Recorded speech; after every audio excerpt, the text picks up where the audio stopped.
Ho ampitomboina ho aminareo hatrany ny ry havana ny fahasoavan'ny tompo. Amen. Andeha hivavaka isika. Misaotra anao izay ry Andriamanitra rainay ao amin'i Jesosy Kristy satria endriky ny fitiavanao ary azo tsapahi-tanana ny famindraponao. Iainanay koa ny fahasoavanao noho ny tombon'andro indray.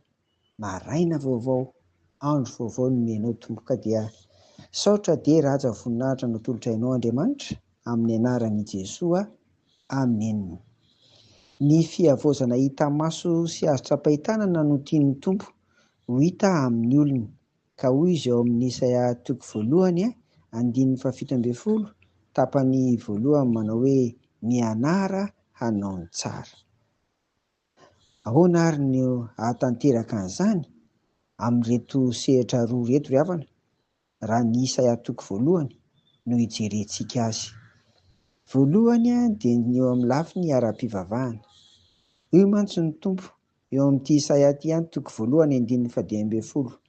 Raha manandy tanana ianareo dia hitapo maso tsy hijery anareo aho. Eny, na dia manao vavaka be aza ianareo dia tsy hiaino aho. Feno rana latsaka ny tananareo. Ny vavaka ny vahoakan'Andriamanitra fa tsy nisy vokany izany satria tsy mipetraka tsara amin'ny toerany ny mahampivavaka azy ireo. Ka hoy ny tompo noho ny fitiavan'ny olona, mianara hanao ny tsara. Miverena amin'ny tompo amin'ny fanompoana madio araka ny sitrapony andrasany amintsika olona. Izay ny lafiny ara-pivavahana. Fa ny faharoa dia eo amin'ny lafiny ara-piarahamonina. Eo koa no ianarana hanaovana ny tsara ho an'ny olona manaiky ho havozona. Ilay Isaia 1:1-12 tapany farany teo mantsy dia milaza fa tsy mahay mivavaka Andriamanitra satria feno rà ny tanan'ny olona. Ary dia mbola hamafisy ny 7:17 izany manao hoe fa ny tananareo dia voaloto amin'ny rà ary ny ratsan-tananareo amin'ny eloka. Ny molotrareo miteny lainga, ny lelanareo bedibedy faharatsiana. Izany dia maneho amintsika fa eo amin'ny fiarahamonina, eo amin'ny fifaneraserana amin'ny hafa no anehoana ihany koa fampivavaka isika. Ary izay no ianarana hanaovana ny tsara satria vavolombelon'ny tompo eo anivon'ny mpiara-belona isika mpino mpivavaka tsirairay avy. Tian'ny tompo ireny madinika tsy misy mpiahy ireny, ireo tenenina tamintsika teo ireo izany. Noho izany dia ireto roa ireto no amintinana ny fizotran'izany fanavaozana eto amin'ity Isaia 1 izany.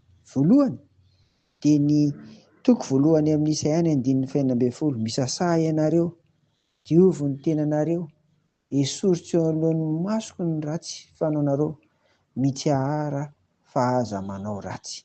Izay izany ny dingana voalohany ry havana, amin'izany hoe ataon'ny olona manaiky ho havozona izany. Faharoa ny Isaia 1:17, mianara hanao ny tsara, dinio izay rariny, anaro ny pampahory, meo rary ny kamboty, tsarao ny adin'ny mpitondran-tena.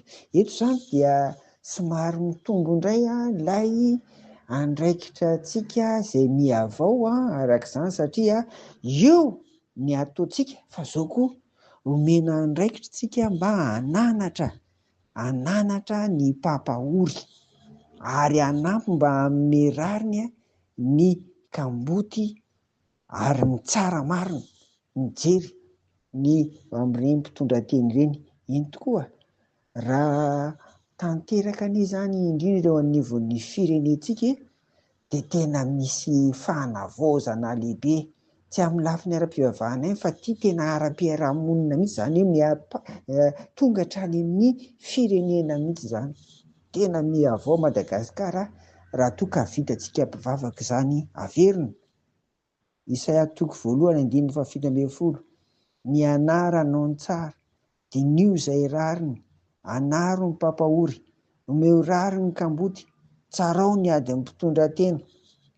ny manana andraikitra rehetra amin'izany anie ka olona mpivavaka daholo e, vita batisa, azo antoka mpandray fanasan'ny tombo koa, ndao hiavory havana fa dia tena mijaly loatsika ary tena ao anatin'ny fahasairanana sy ny fahantrana lalina, tsy niara-panahary ihany fa niara-toe-karena koa, niara-tsaina, ny lafiny rehetra e, koa dia ingany mba hisy valiny aingana izany ka hiavao isika tsirairay avy ary dia misy fanavaozana ny firenena. Andraikitra lehibe omeny tompo antsika mpivavaka, miavao zany ka mahereza mivavaka amin'i Jesoa mba hanampy anao ny fanahy masina.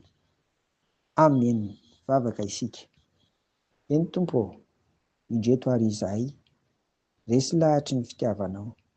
Ampito Tompo, fa te hitondra fanavaozana amin'ny lafiny ara-pivavahana ary hitondra fanavaozana eo amin'ny fiarahamonina tafapaka amin'ny firenena ihany koa. Ngatànay amin'ny anaran'i Jesoa izany. Amen. Ho aminareo hatrany ny fiadanan'i Jesoa Kristy tompontsika. Amen.